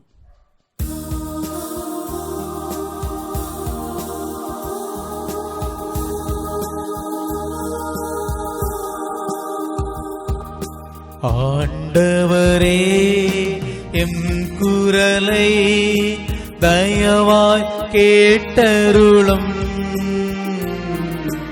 ஏனெனில் நான் உம்மையே நம்பியுள்ளே. ஆண்டவரே, எம் குரலை தயவாய் கேட்டருளும். ஏனெனில் நான் உம்மையே நம்பியுள்ளேன். மகத்துவமிக்க இறைவா, இன்றைய உலகில் உமது திரு அவை எதிர்கொள்ளும் எல்லா பிரச்சனைகளையும் சவால்களையும் சந்திக்கும் எம் திருத்தந்தை, ஆயர்கள், குருக்கள், துறவரத்தார் மற்றும் பொதுநிலையினர் ஆகிய அனைவரும் இயேசுவின் விழுமியங்களை, இறை சார்பு தன்மைகளையும் பின்பற்றி வாழ்ந்திட தேவையான மன வலிமையையும் துன்பங்களையும் வெல்லும் உறுதியையும் பெற்று வழிநடத்திட வேண்டுமென்று இறைவா உம்மை மன்றாடுகின்றோம். ஆண்டவரே, எம் குரலை தயவாய் கேட்டருளும். ஏனெனில் நான் உம்மையே நம்பியுள்ளேன். மருத்துவருக்கெல்லாம் மருத்துவரான எம் இறைவா, கொரோனா தொற்று நோய்க்கு எதிராக போராடும் இன்றைய மருத்துவ உலகம் அதில் வெற்றி பெறவும், தன்னலம் பாராமல் பணி செய்யும் அனைவரையும் நலமுடன் பாதுகாத்திடவும், நோயாளிகள் விரைவில் நலமடைந்து தம் இல்லங்களில் இயல்பு வாழ்வை தொடங்கிடவும் தேவையான அருள்வரங்களை பொழிந்திட இறைவா உம்மை மன்றாடுகின்றோம். ஆண்டவரே, எம் குரலை தயவாய் கேட்டருளும். ஏனெனில் நான் உம்மையே நம்பியுள்ளேன். எங்கள் ஒளியும் மீட்புமான இறைவா, திகிலான இவ்வுலகம் தினமும் அஞ்சாதீர்கள் என்று எங்களை திடப்படுத்தி, எங்கள் குடும்பங்கள் அனைத்தும் கிறிஸ்துவின் அருள் கொடைகளால் நிலைத்து நின்று சவால்களை வென்று வெற்றி வீரர்களாய், இயேசுவின் அன்பு சீடர்களாய் இவ்வுலகில் வலம் வர உமது ஆற்றலை தர வேண்டும் என்று இறைவா உம்மை மன்றாடுகின்றோம். ஆண்டவரே, எம் குரலை தயவாய் கேட்டருளும். ஏனெனில் நான் உம்மையே நம்பியுள்ளேன். மகத்துவம் மிக்க இறைவா, இன்றைய சூழலில் மதவாத அரசியல் மறைந்து மனித நேயம், உமது விழுமியங்களான அன்பு, உண்மை, சமத்துவம், சகோதரத்துவம், நீதி, நேர்மையான உழைப்பு ஆகியவற்றை எம் ஆட்சியாளர்களுக்கும் மக்களுக்கும் உணர்ந்து வாழும் நிலையை அடைய தேவையான அருளை பொழிய வேண்டுமென்று இறைவா உம்மை மன்றாடுகின்றோம். ஆண்டவரே, எம் குரலை தயவாய் கேட்டருளும். ஏனெனில் நான் உம்மையே நம்பியுள்ளேன். நம்முடைய தனிப்பட்ட எண்ணங்களை மிகங்களை ஆண்டவருடைய பாதத்திலே மௌனமாக எடுத்துரைப்போம். எங்களை எல்லாம் பாசத்தோடு படைத்து பராமரித்து வருகின்ற எங்கள் நல்ல தந்தை இறைவா, இந்த நேரத்திற்காக நாங்கள் உமக்கு நன்றி செலுத்துகின்றோம். இன்றைய நாளிலே நீர் எங்களுக்கு கொடுக்கின்ற அருமையான செய்திக்காக நாங்கள் நன்றி செலுத்துகின்றோம். இந்த அழகிய உலகத்தை படைத்து உம்முடைய அன்பின் பிள்ளைகள் நாங்கள் அனைவரும் அச்சமில்லாமல், பயம் இல்லாமல், அன்போடு ஒருவரை ஒருவர் ஏற்றுக்கொண்டு புரிந்து கொண்டு மன்னித்து கொண்டு வாழ வேண்டும் என்று எங்களுக்கு அழைப்பு விடுத்திருக்கிறார். ஆனால் இன்று மனித குலமானது பல்வேறு தேசங்களாக, நாடுகளாக, பகுதிகளாக பிரிந்து உடைந்து கிடப்பதை நாங்கள் பார்க்கின்றோம். உள்ளத்திலே உடைந்து, உறவுகளிலே உடைந்து, மகிழ்ச்சி இல்லாமல் போர்களையும் பிளவுகளையும் கலவரங்களையும் சாதிய சண்டைகளையும் அடக்குதல்களையும் ஒடுக்குதல்களை நாங்கள் சந்தித்து கொண்டிருக்கிறோம். உம்முடைய இறைவார்த்தைக்காக தங்களுடைய உயிரை கொடுத்த மறை சாட்சியர்களை நாங்கள் எங்களுடைய வாழ்வினுடைய எடுத்துக்காட்டாக கொள்ள வேண்டும் என்று எங்களுக்கு சொல்லிக் கொடுத்திருக்கிறேன். உடலை கொல்கின்றவர்களுக்கு நாங்கள் அஞ்ச வேண்டிய அவசியமில்லை என்று எங்களுக்கு நினைவுபடுத்துகிறார். பல வேளைகள் நாங்கள் மற்றவர்கள் என்ன செய்து விடுவார்களோ, நம்முடைய நல்ல பெயரை கெடுத்து விடுவார்களோ என்று சொல்லி பயந்து நல்லவற்றை சொல்வதற்கும் செய்வதற்கும் பயந்து கொண்டிருக்கின்றோம். அப்படிப்பட்ட பயமான சூழ்நிலைகளை எல்லாம் மாற்றி, ஆண்டவரே, உம்முடைய இந்த உலகத்தில் உண்மையான நீதியை, நியாயங்களை, சமத்துவத்தை கொண்டு வர வேண்டிய முயற்சிகளில் நாங்கள் ஈடுபட வேண்டிய ஆற்றலை முறையை எங்களுக்கு தாரும். தாகூர் ஜெபிப்பதை போன்று தேவையற்ற மூட பழக்க வழக்கங்களை நாங்கள் களைந்து விட வேண்டும் என்று நாங்கள் ஜெபிக்கின்றோம். பிறர் மேல் நல்ல மதிப்பையும் உயர்வான எண்ணங்களையும் கொள்ள வேண்டும் என்று விவிலியத்தின் வழியாக எங்களுக்கு சொல்லிக் கொடுத்திருக்கிறார். இந்த வார்த்தைகளை எங்களுடைய வாழ்க்கையில் வாழ்த்து கட்ட வேண்டிய ஆற்றலை எங்களுக்கு தாரும். இந்த நாட்களிலே குறிப்பாக அரசியல் தலைவர்கள், நாட்டு தலைவர்கள், ஏழை எளியவர்கள், இயலாதவர்கள், பசியில் பட்டினியில் வறுமையில் இருக்கின்ற மக்களுக்கு அதிகமான கரிசனையை காட்டி அவர்களை வழிநடத்த வேண்டிய ஆற்றலை கொடுத்தருளும். இரக்கமுள்ள மனதை கொடுத்தருளும். தாராள மனதை கொடுத்தருளும். நியாயமான மனதை கொடுத்தருளும். எங்கள் நல்ல தந்தையரவை எங்களுடைய சமூகத்திலும் எங்களுடைய சபைகளிலும் நாங்களும் இதை போன்று எல்லோரையும் அன்பு செய்யவும், ஏற்றுக்கொள்ளவும், மன்னித்து கொள்ளவும், புரிந்து கொள்ள வேண்டிய ஆற்றலை எங்களுக்கு நிறைவாக தாரும். உம்முடைய சீடர்களுக்கு தைரியத்தை, நம்பிக்கையை கொடுத்தது போன்று எங்களுடைய நம்பிக்கையை வளரச் செய்து நாங்கள் பயமின்றி வாழ்வதற்கான ஆற்றலை எங்களுக்கு தாரும். ஒவ்வொரு நாளும் விடுகின்ற பொழுது நாங்கள் எங்களுடைய பயங்களிலிருந்து விடுதலை அடைய வேண்டும் என்று நாங்கள் ஜெபிக்கின்றோம். எங்களுடைய பயத்தை போக்கிறோம், நம்பிக்கையை வளர்த்தரணும். எங்களுடைய சமூகங்களிலும் பயத்தாலும் நம்பிக்கை குறைவினாலும் இருக்கின்ற மக்களுக்காக நாங்கள் ஜெபிக்கின்றோம். எங்கள் அனைவரும் உடைய அன்பின் பிள்ளைகளாக வழிநடத்த வேண்டும் என்று எங்கள் ஆண்டவராகிய கிறிஸ்து வழியாக உம்மை பார்த்து மன்றாடுகிறோம். ஆமென். காணிக்கை.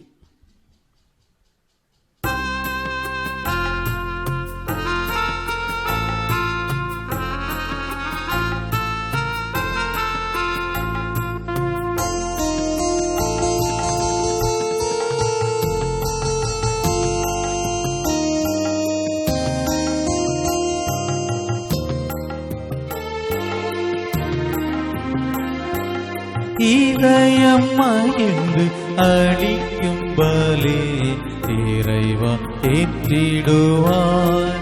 நான் பலியின் பொருளை உணர்ந்து வாழ என்னையே மாற்றிடுவார்.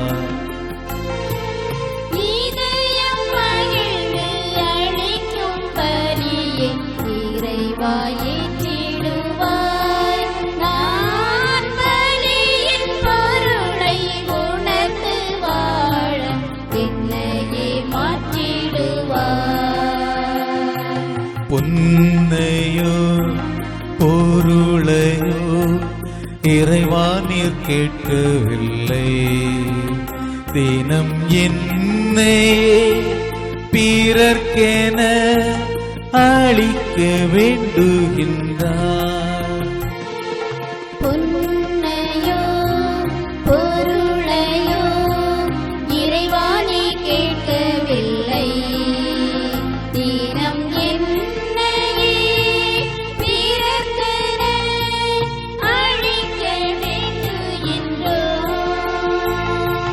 என்னலம் தவிர்த்து நான் பணிகள் செய்திடுவே.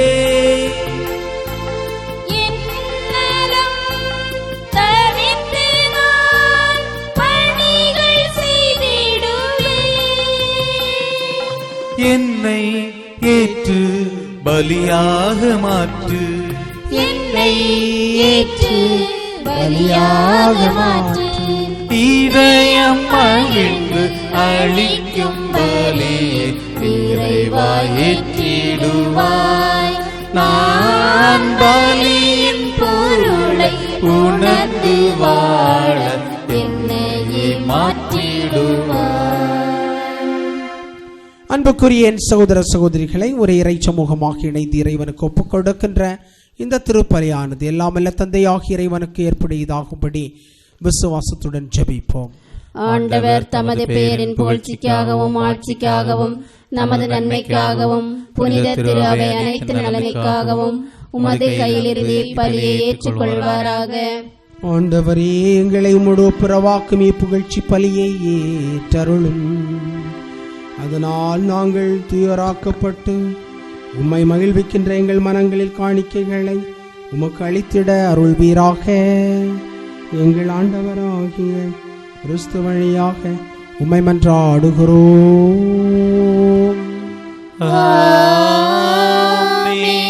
ஆண்டவர் உங்களோடு இருப்பாராக. உம் ஆன்மாவோடும் இருப்பாராக. இதயங்களை மேலே எழுப்புங்கள். ஆண்டவரிடம் நாம் இறைவனாகிய ஆண்டவருக்கு நன்றி பாடுவோம். அது தகுதியும் நீதியும் ஆனது.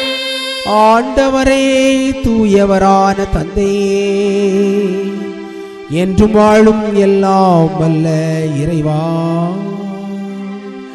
எந்நாளும் எவ்விடத்திலும் நாங்கள் அனைவரும் இணைந்து ஒரு குடும்பமாக நீர் எங்களுக்கு செய்திருக்கின்ற அளவிட முடியாத நன்மைகளை எல்லாம் நினைத்து நன்றி செலுத்துவது மெய்யாகவே தகுதியும் நீதியுமாகும். எங்கள் கடமையும் நிறைவாழ்வுக்குரிய செயலுமாகும். உம்முடைய வார்த்தையானவர் வழியாக அனைத்தையும் படைத்தே அவரையே மீட்பராகும் இடைச்சோராகும் எங்களுக்கு அனுப்பினீ. அவர் தூயாவியால் உடலெடுத்து கன்னிமரியாளிடமிருந்து பிறந்தார். அவர் உமது திருவுளத்தை நிறைவேற்றி புனித மக்களை உமக்கு பெற்றுத்தர தம் கைகளை விரித்து பாடுபட்டார். இவ்வாறு அவர் சாவை வென்று உயிர்ப்பை வெளிப்படுத்தினார். ஆகவே வானக தூதர்களோடும் புனிதர்கள் அனைவரோடும் சேர்ந்து நாங்கள் உமது மாட்சியை புகழ்ந்துரைத்து ஒரே குரலாய் பாடுவதாவது: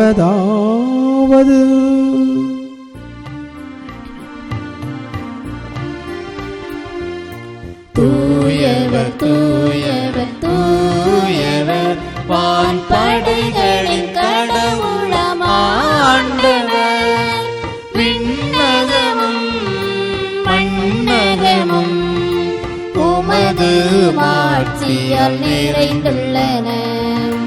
உன்னதங்களிலே ஓசன்னா, உன்னதங்களிலே ஓசன்னா.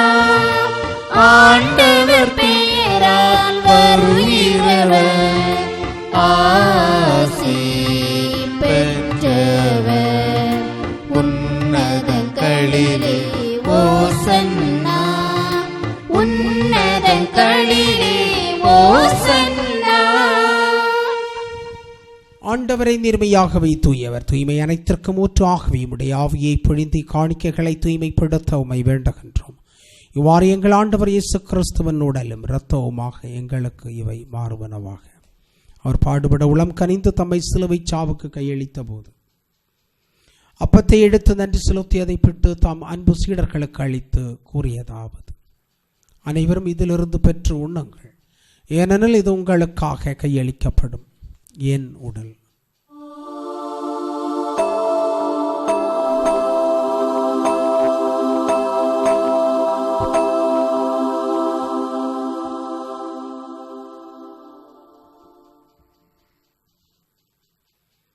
அவன் நம்மை இரவிருந்தி அருந்தியவன் கிண்ணத்தை எடுத்து மீண்டும் மக்கள் நன்றி கூறி தம் சீடர்களுக்கு அளித்து அவர் கூறியதாவது: அனைவரும் இதிலிருந்து பெற்று பருகுங்கள், ஏனெனில் இது புதிய நிலையான உடன்படிக்கைக்குரிய இரத்தத்தின் கிண்ணம்.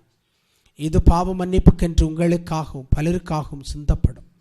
இதை என் நினைவாக செய்யுங்கள்.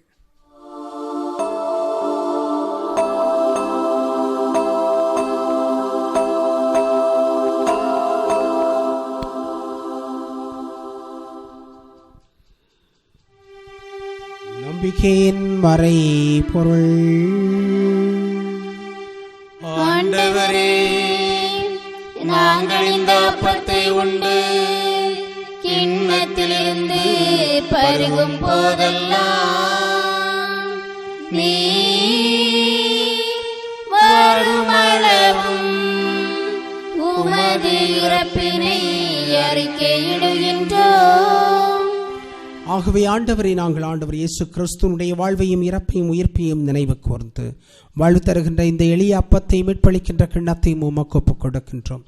உம்முடைய திருமணன்று உமக்கு ஊழியம் புரிய தகுந்தவர்களான தகுதியற்ற எங்கள் அனைவரையும் பெயர் சொல்லி அழைத்து அர்ச்சித்து ஏற்றுக்கொண்டீர். எனவே நாங்கள் உமக்கு நன்றி செலுத்துகின்றோம். ஆண்டவரே, உலகெங்கும் பரவியிருக்கின்ற திருச்சபைக்காக, திரு அவை வழிநடத்துகின்ற திருத்தந்தைக்காக, ஆயர்கள், பணியாளர்கள், துறவியர்களுக்காக, உலகில் இருக்கின்ற அனைத்து மக்களுக்காக நாங்கள் ஜெபிக்கின்றோம். தாகூர் உம்மை பார்த்து ஜெபித்தது போன்று எங்களுடைய நாட்டிற்காக சிறப்பாக ஜெபிக்கின்றோம்.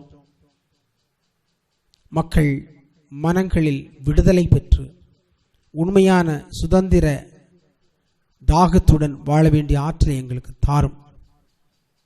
சுதந்திரத்தை எங்களுக்கு தாரும். பயத்தை போக்கியருளும். பயத்தை உருவாக்குகின்ற சாதிய சமய சண்டைகளை நாங்கள் உருவாக்காமல் இருக்க எங்களுக்கு உதவியருளும்.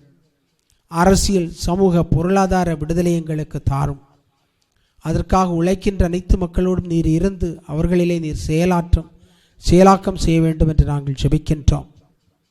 வறுமையிலும் ஏழ்மையிலும் துன்பத்திலும் உடல் நலம் இன்றியும் நோய்களினாலும் நொடிகளினாலும் பாதிக்கப்பட்டிருக்கின்ற மக்களுக்காக நாங்கள் ஜெபிக்கின்றோம். உண்மையான கல்வியை அடைய முடியாமல் தவித்து கொண்டிருக்கின்ற மக்களுக்காக ஜெபிக்கின்றோம். மனித மாண்பை இழந்து இந்த நாட்டை உருவாக்குவதில் உழைத்து கொண்டிருக்கின்ற மக்களுக்காக நாங்கள் ஜெபிக்கின்றோம். நாங்களும் எங்களால் இயன்ற மட்டும் இந்த மக்களுடைய விடுதலைக்காக, உண்மையான சுதந்திரத்திற்காக, நிறையும் வாழ்வுக்காக உழைக்க வேண்டிய ஆற்றலையும் அருளையும் எங்களுக்கு தர வேண்டும் என்று நாங்கள் ஜெபிக்கின்றோம். நாங்கள் இருக்கின்ற சபைகளில், எங்களுடைய குடும்பங்களில், எங்களுடைய சமூகத்தில் வாய்மையை மட்டுமே பின்பற்ற வேண்டிய ஆற்றலை எங்களுக்கு தாரும். பொய்களை விலக்கி வாய்மையோடு வாழ வேண்டிய ஆற்றலை எங்களுக்கு தாரும். எங்களுடைய சபைகளில் ஒற்றுமையை நாங்கள் வளர்த்தெடுக்க செய்தருளும். இயலாமையில் இருக்கின்றவர்களுக்கு உதவ வேண்டிய நல்ல மனதை, தாராள உள்ளத்தை எங்களுக்கு தாரும். அவ்வாறு உதவுகின்றவர்களை மதித்து வாழ வேண்டிய நல்ல மனதை எங்களுக்கு தாரும்.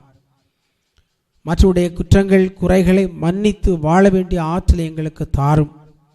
சிறிய சிறிய குற்றங்களை பெரிதுபடுத்தாமல் மன்னித்து வாழ வேண்டிய ஆற்றலை எங்களுக்கு தாரும்.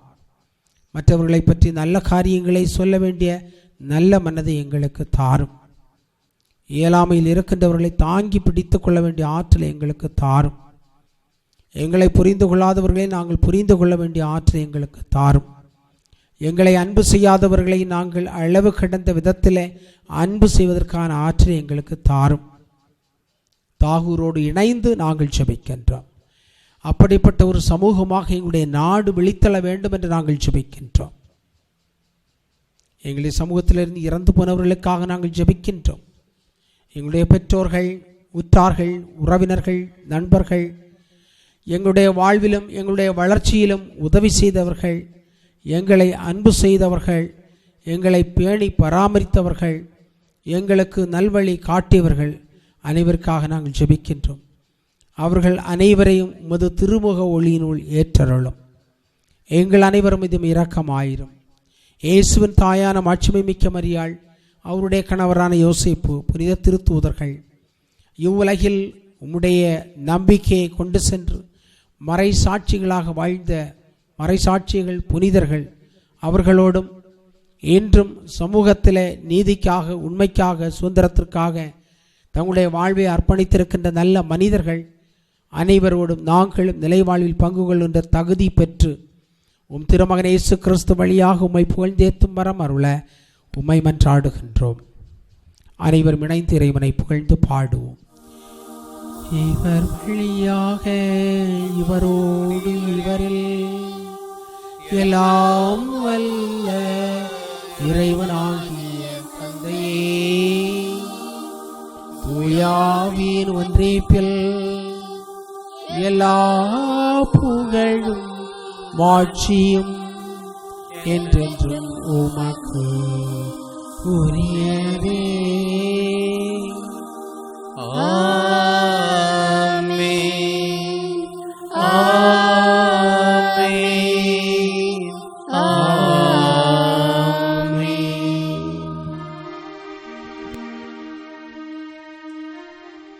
மீட்பரின் கட்டளையால் கற்பிக்கப்பட்டு இறை படிப்பினையால் பயிற்சி பெற்ற நாம் துணிந்து பாடுவோம். விண்ணுலகில் இருக்கிற எங்கள் தந்தையே, உமது பெயர் தூயது என போற்றப் பெறுக. உமது ஆட்சி வருக. உமது திருவுளம் விண்ணுலகில் நிறைவேறுவது போல மண்ணுலகிலும் நிறைவேறுக. எங்கள் அன்றாட உணவை இன்று எங்களுக்கு தாரும். எங்களுக்கு எதிராக குற்றம் செய்வோரை நாங்கள் மன்னிப்பது போல எங்கள் குற்றங்களை மன்னியும். எங்களை சோதனைக்கு உட்படுத்தாதேயும், தீமையிலிருந்து எங்களை விடுவித்தருளும். ஆண்டவரே, தீமைகள் அனைத்திலும் இருந்தும் எங்களை விடுவித்து நாங்கள் உடலோடும் உயிரோடும் வாழுகின்ற இந்த நாட்களிலே எங்களுக்கு அமைதியை கனிவுடன் அருள உம்மை மன்றாடுகின்றோம். உமது இரக்கத்துணர்வியால் நாங்கள் பாவத்திலிருந்து எப்பொழுதும் விடுதலை பெற்று யாதொரு கலக்கவுமின்றி நலமாயிருப்போமாக. நாங்கள் எதிர்நோக்கி இருக்கின்ற பேரின்பத்திற்காகவும் மீட்பராகிய இயேசு கிறிஸ்துவின் வருகைக்காகவும் காத்திருக்கின்றோம். ஏனெனில் ஆட்சியும் வல்லமையும் மாட்சியும் என்றென்றும் உமதே. ஆண்டவரே இயேசு கிறிஸ்துவை, அமைதியை உங்களுக்கு விட்டுச் செல்கிறேன், என்னுடைய அமைதியை உங்களுக்கு அளிக்கிறேன் என்று உம்முடைய திருத்தூதர்களுக்கு மொழிந்தீரே.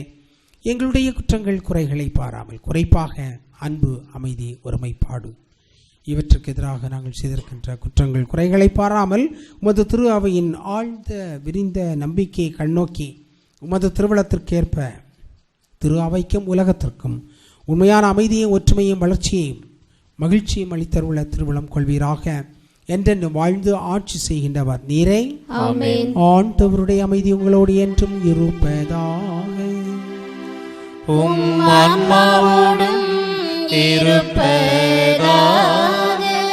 ஒருவருக்கொருவர் உறவின் வாழ்த்துக்களை பகிர்ந்து கொள்வோம். சமாதானம்.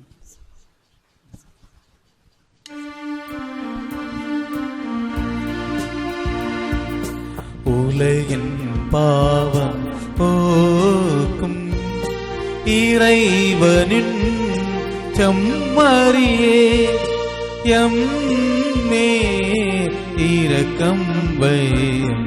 உலகின் பாவம் போக்கும் இறைவனின் செம்மறியே எம்மேல் இரக்கம் வையும். உலகின் பாவம் போக்கும் இறைவனின் செம்மறியே எமக்கு அமைதி அருளும். இது இறைமகன் இயேசு கிறிஸ்து உலகின் பாவங்களை போக்க வந்த செம்மறி. செம்மறியின் விருந்திற்கு அழைக்கப்பட்டு நாம் அனைவரும் பேறு பெற்றவர்கள். ஆண்டவரே, நீர் என் இல்லத்தில் எழுந்தருள நான் தகுதி அற்றவன். ஆனால் ஒரு வார்த்தை மட்டும் சொல்லி அருளும், எனதான்மா நலமடையும்.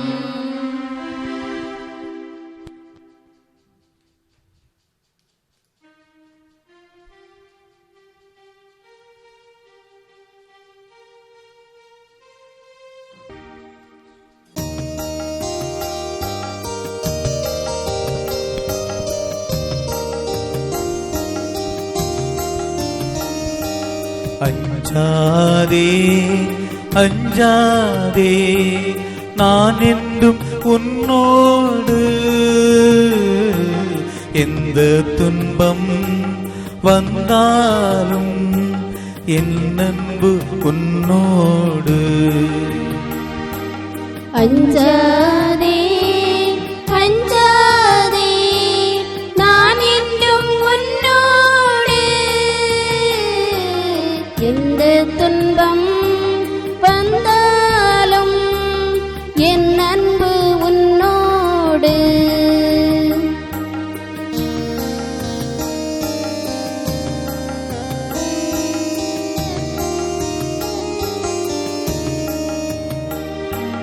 குன்று அசையலா,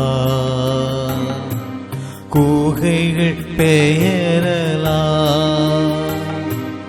உலகம் முழுவதும் உன்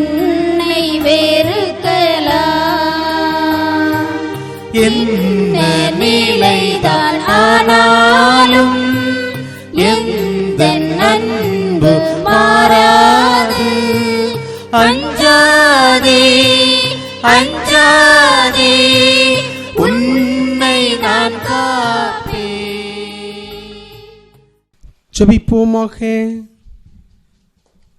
இன்றைய வழிபாட்டிற்காக உதவி செய்தவர்கள், இசையமைப்பாளர்கள், உதவி செய்தவர்கள், திருப்பலியிலே கலந்து கொண்ட அனைத்து நல்ல உள்ளங்களுக்கும் நெஞ்சார்ந்த நன்றிகளை தெரிவித்துக் கொள்கிறேன்.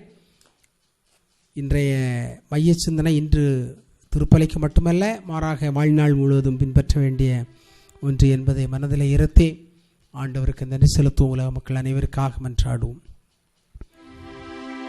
ஆண்டவரே, உம்முடைய திருமகனின் உயர் மதிப்புள்ள உடலாலும் இரத்தத்தாலும் ஊட்டம் பெற்று புதுப்பிக்கப்பட்ட நாங்கள் உமது கனிவை கெஞ்சி கேட்கின்றோம். இறை பற்றுடன் நாங்கள் அடிக்கடி நிறைவேற்றுகின்ற இப்பலியின் பயனாக எங்கள் மீட்பை உறுதியாய் கண்டடைய செய்வீராக. எங்கள் ஆண்டவராகிய கிறிஸ்து வழியாக உம்மை மன்றாடுகிறோம். ஆண்டவரே, உங்களோடு இருப்பாராக. ஆன்மாவோடும் இருப்பாராக. எல்லாம் வல்ல இறைவன் தந்தை, மகன், தூய ஆவி நம் அனைவரையும் ஆசீர்வதிப்பாராக. ஆண்டவர் இயேசு கிறிஸ்துவுடைய அன்பிலும் மகிழ்ச்சியிலும் சமாதானத்திலும் சென்று வாழ்வோம். திருப்பலி நிறைவேறிற்று. இறைவனுக்கு நன்றி.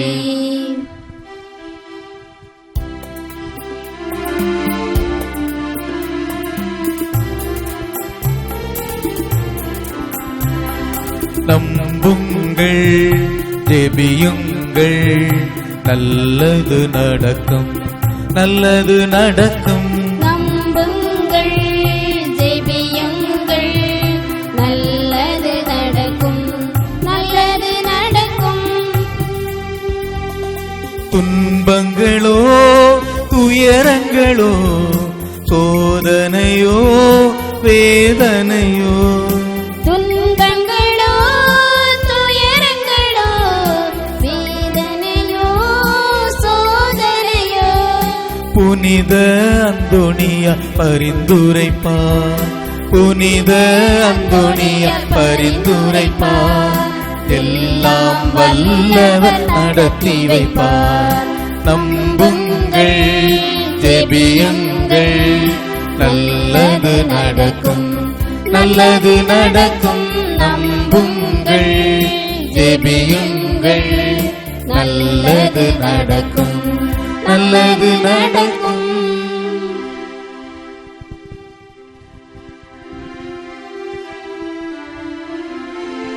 தந்தையே இறைவா ஆராதிக்கின்றோம், வாழ்வை உமக்கு அளிக்கின்றோம், உம்மை அன்பு செய்கின்றோம். இயேசுவே இறைவா ஆராதிக்கின்றோம், வாழ்வை உமக்கு அளிக்கின்றோம், உம்மை அன்பு செய்கின்றோம்.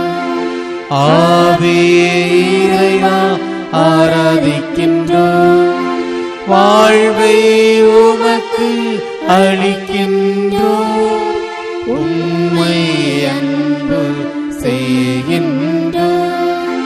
மூவொரு இறைவா ஆராதிக்கின்றோம், வாழ்வை உமக்கு அளிக்கின்றோம், உம்மை அன்பு செய்கின்றோம். தந்தை, மகன், தூய ஆவியாரின் பெயராலே ஆமென்.